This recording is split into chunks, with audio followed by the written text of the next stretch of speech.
I told her I had just spent a week staying in a 100-foot circle in the woods. I said I hadn't eaten much all week, and she said I must be hungry. I asked what might be good for easing back into a regular diet, and she said oatmeal. And even though it was afternoon, she would get the cook to make me some if I didn't mind the wait. For once, I had all the time in the world. She came back with some orange juice I hadn't ordered and told me I should have this too, so I did. She asked me about my week, and I told her the basics of doing nothing for 7 days. She didn't ask the usual questions or express the usual aversion to such a thing. She asked me if I prayed. At other times, an alarm would have rung in my head. Yellow caution sign, sticky situation ahead. But not this day. I told her I prayed a lot, but maybe my praying didn't look like everybody else's idea of prayer. For the golden corn, for the apples and the trees, for the golden butter and the honey for tea, for fruits and nuts and berries that grow beside the way, for birds and beasts and flowers, we are thankful every day. As a Nowist, I realize that there is no faster vehicle to bringing us to the present than gratitude. Because being grateful for what you have brings you here. It gets you current. But there's a very practical function for focusing on what we have now and being grateful. Abundance attracts abundance. I came home late at night and some idiot was blocking my driveway.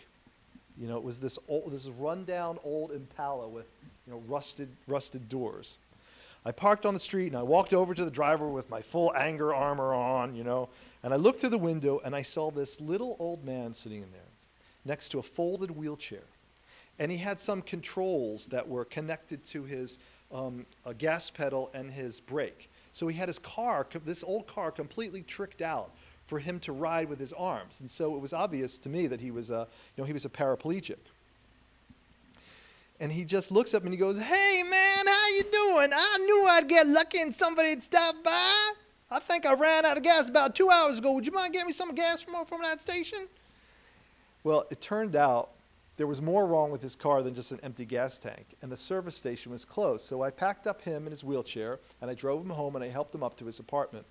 And he spent the whole time talking about, "This must be my lucky day that you came by.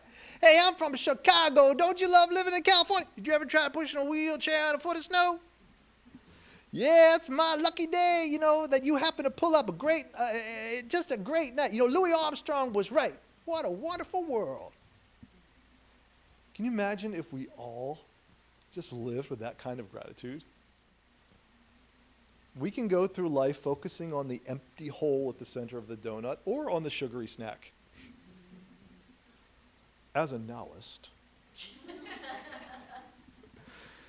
I am presented with the challenge of being grateful for what I have while choosing to manifest and attract creative change.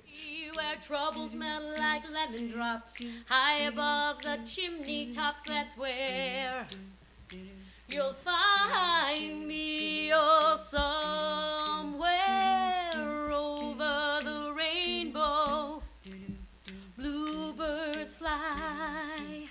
The colors of the rainbow, so pretty in the sky, are also on the faces of people passing by. I see friends shaking hands saying, "How do you do?" They're really saying, I love you. I hear babies cry.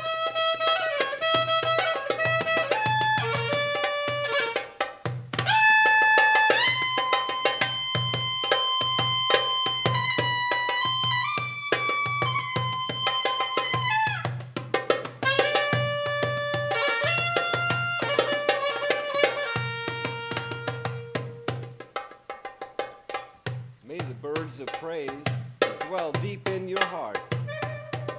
Rise up, rise up, rise up, rise up, rise up. On wings of